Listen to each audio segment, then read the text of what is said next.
for me, like it echoes sentiments of like the real reality of like our government our reality here, where we watch right wing niggas slowly. They're fascist. We know that these niggas are fascist. They're trying to get back to a white male dominant where only white guys can own land. That's literally what they're trying to reverse our society back into.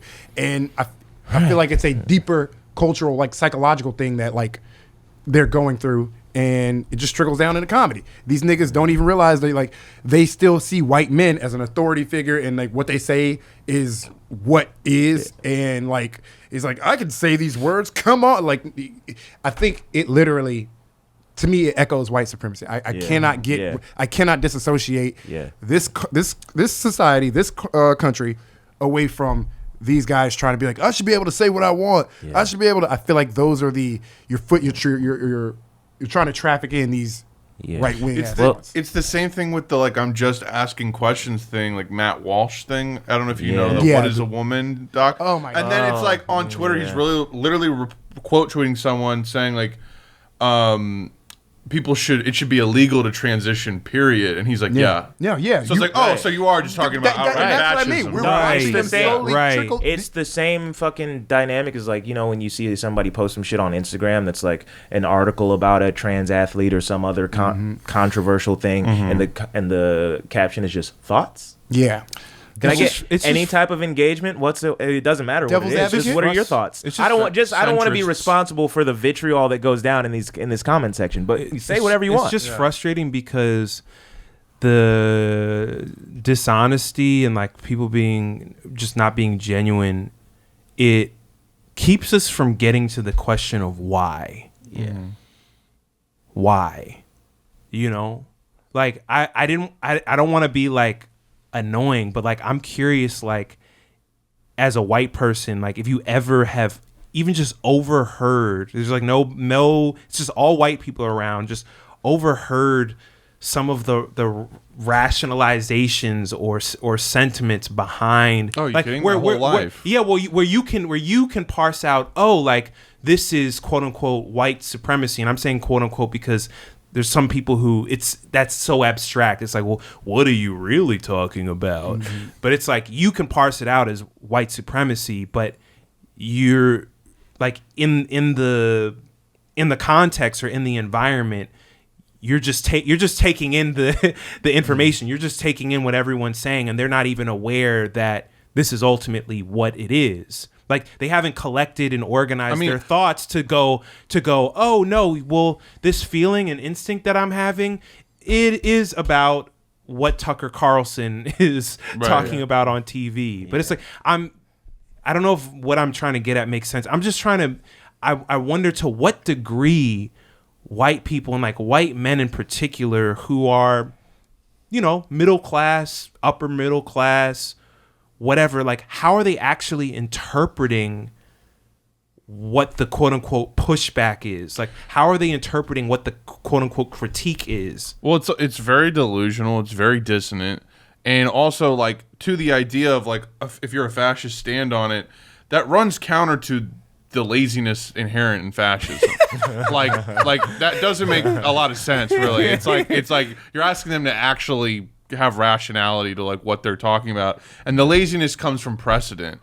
Every justification I've ever heard and explanation is the laziest shit I've ever heard. It's like it's literally just like it's like when they say that the people rushing the Capitol were all just like Antifa, like it's really a convenient ass story to tell yourself. But like I listened to my cousin. That makes and sense, uncle. though. Off rip laziness. That makes sense. I mean, you're comfortable. You're comfortable. Right. There's massive precedent. You rest on the tradition of history. Right. I mean, it's I listened to my cousin and my uncle just like they were smoking cigars together, literally saying like, yeah, it's like that quote from fucking Winston Churchill or Ronald Reagan or whatever. Like, it's the worst system, but it's better than every other system, or something like that. Right. It's outright laziness. Because you're sitting on centuries of bodies just protecting you. Right. There's nothing we can do better. I'm not going to think at all. It's easy as fuck to be in the Matrix and be like, well, this is the Matrix. I don't know. Like, It's working for me. Right. Yeah. You don't like matrices? It's like You don't like them? You don't like matrices? It's gaslighting to a degree. It's like, well, I've been abusing you for years, so you have a problem with it? Yeah, no. It's like, oh, right. You used to love it when I abused you. What happened? Yeah. What happened? Oh, so now you have a spine.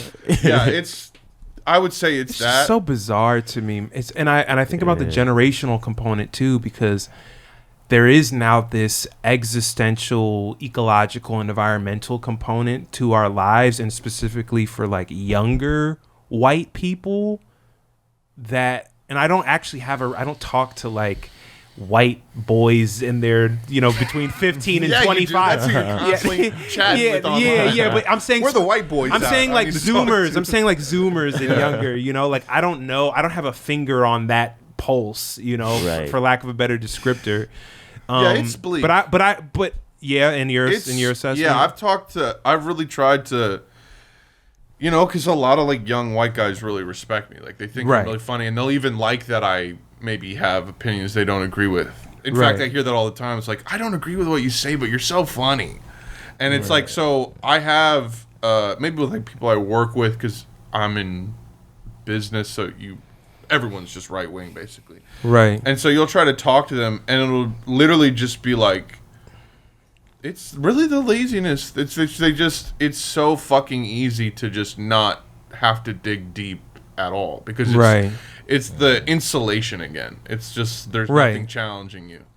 But I think about I brought up the existential and the environmental, ecological, and there's even a class component to it, because I want to believe that with younger people, there is this more of a sense of, wow, they have left us with shit. Yeah. Mm-hmm. This is shit.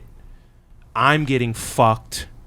Like there's a lot of young, poor, and working class white men, and we've talked about it in different ways. But from National Socialism is taking hold. Right. That's it. Right. You mean straight up Nazi? Yeah. Right. Yeah. National Socialism. That's because we hate neo-Nazis. Check. Right. We're white nationalists. Check. Right. That's it. Right. It's literally that simple. Right. Damn, the image that flashed in my head when I thought of neo-Nazi. No, thank you for saying that. Yeah. But it's that simple. That's why you get the sense like, oh, the kids are all right. The Zoomers hate the authority. It's like, no. They want to hold on to the shit. They're trying to get it out the mud, but what they're getting out of the mud is 100 years old. Right. But also, it's like it has to preserve this for me, though. Yeah. Oh, yeah. Like, because we can't actually bring us down to a level where we're at the same level when working with each other. We're side by side. No. I have to stay at least a little bit up or here. we can operate, but we'll be segregated after the fact. This is why I think we should give all white teens 2 books, the autobiography of Malcolm X and A Message to the Black Man. I've met so many white like leftists that it all started with the autobiography of Malcolm X. Literally everything in my life. Well, my own like intellectual pursuit started with the autobiography of Malcolm X. I was reading his book and watching him transform into Red Fox. It was like a fucking Red Fox. Red Fox was his friend. Watching him transform from fucking Detroit Red to fucking That'd be crazy. I was like, what are you trying to say with that? The Honorable Elijah Muhammad said, Elizabeth, I'm coming. imagine him getting shot. Go, oh, this is the big one. Get your hand out my pocket, Elizabeth. This is the big one. Get your hand out my pocket. Oh my god. No. I got wires crossed in my brain. I'm sorry. Man, that shit started with me for real. I'm like, dead ass. Get these little white kids fucking autobiography of Malcolm X and watch them get radicalized. I love you, man. I feel like your brain is just so riff. No, it's he's like primed and ready up here.